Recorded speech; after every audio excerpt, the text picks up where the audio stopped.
Bonjour Jean Gramine, Bonjour. bienvenue, bonjour sur Je Merci. suis né 3 fois.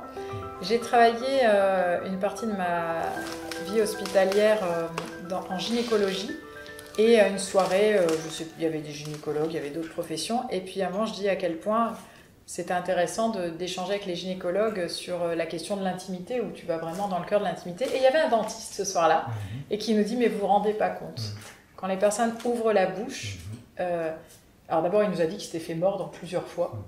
Donc ça déjà, pour nous, c'était... Enfin, je m'y attendais pas, je te le dis franchement. Et il disait, mais vous vous rendez pas compte de tout ce qui se passe dans la bouche. Et quand je dis aux gens d'ouvrir la bouche, il me dit, mais parfois, c'est tellement intime que je peux pas passer, mais voilà. Est-ce que tu peux nous parler de ce rapport à l'intime que j'ai découvert? C'était un... Oui, oui, bien sûr. Combien de bouches t'as vu ouvertes? Combien d'intimités se sont dévoilées? Oui, tout à fait. Nous avons des rapports très intimes avec nos patients, déjà dans la proximité dans laquelle Exact. nous travaillons avec elles. Nous rentrons dans sa bulle, déjà. Et vice-versa. Et ensuite, l'intimité, oui, parce que la bouche parle de la personnalité de la personne et la pudeur, bien sûr. Il y a également des difficultés à s'exprimer de la personne. Tu parlais de gens qui avaient du mal à ouvrir leur bouche, mais ce sont des personnes, alors ça peut être pour des raisons pathologiques, effectivement avec une inflammation, quelqu'un il fait un bel accident de dents de sagesse, effectivement il va avoir du mal à ouvrir la bouche parce que voilà, il y a de l'inflammation, il y a de l'œdème, crispation musculaire, voilà. Mais ce sont des cas ponctuels. Mais il y a également des gens qui ont du mal à parler parce qu'ils n'arrivent pas à beaucoup ouvrir leur bouche. Et donc ça parle effectivement de tensions qui existent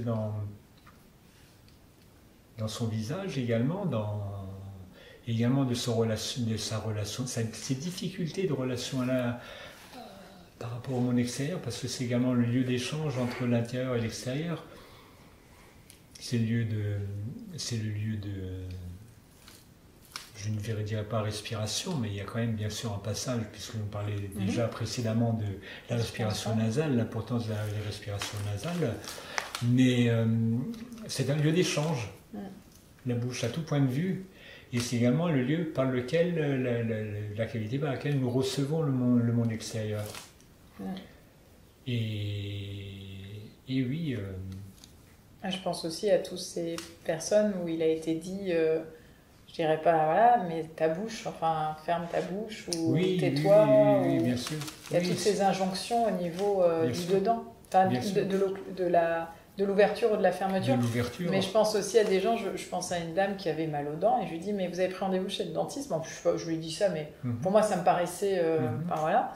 Et elle me dit ah bah non parce que c'était intéressant comme si quelque chose pouvait se cacher, que c'est difficile de montrer quelque chose qui allait pas bien. Enfin ça m'avait interpellée. Ça c'est des choses que tu as vues souvent ou...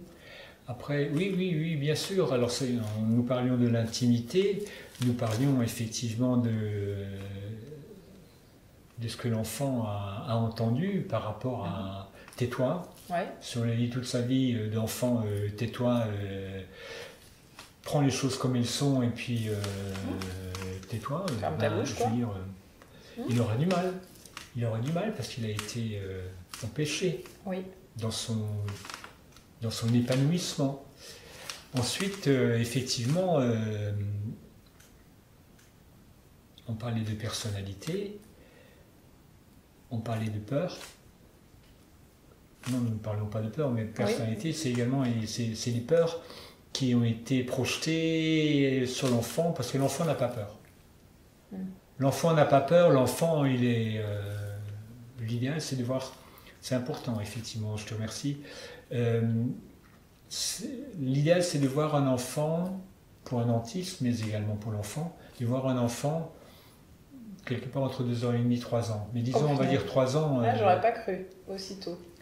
Mais c'est le plus grand service qu'une maman puisse rendre, ou des parents puissent rendre à leur enfant. Aller voir le dentiste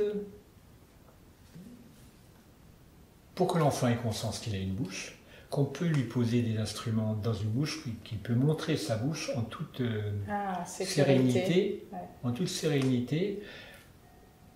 Alors, oui, c'est vrai que le dentiste, excuse-moi, mais parfois, j'ai parfois entendu parler de ta profession comme si tu ne te laves pas les dents, tu iras chez le dentiste, mais il y avait une notion de... C'est punitif. Excuse-moi, punition. C'est punitif.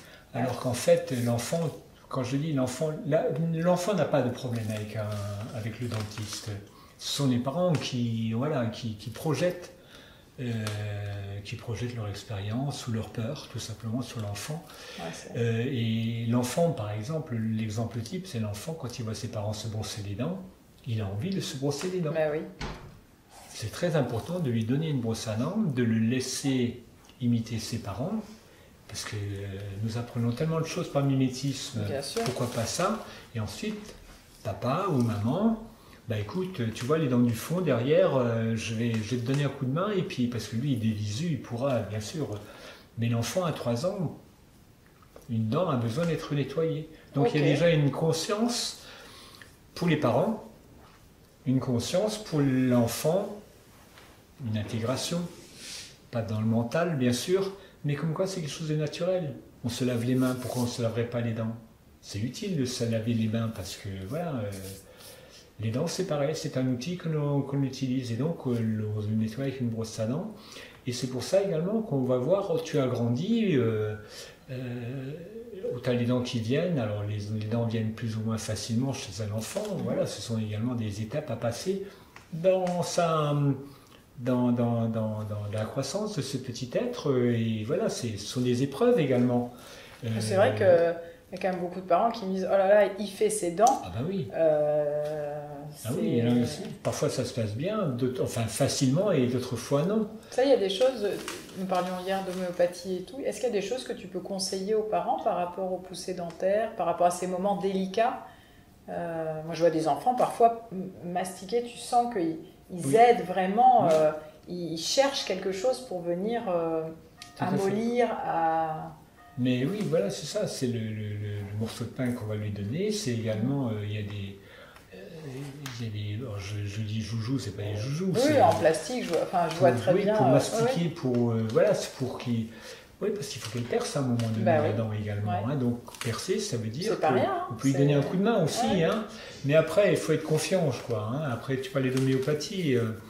Il y a Chamomilla en particulier qui peut aider. Il y a des gels où on peut effectivement pour enfants où on peut aider, mais ce ne sont pas des produits miracles, c'est simplement également une façon d'accompagner l'enfant. Voilà, tout à fait. Pour lui dire, je sais, c'est un passage, c'est pas agréable et tout, bah, je fais ce que je peux pour toi, et puis c'est également prendre soin de son enfant, et l'enfant également il est rassuré parce que papa, maman, ben, il fait ce qu'il peut, voilà, il a conscience que j'ai mal, etc. Quoi, hein, et puis,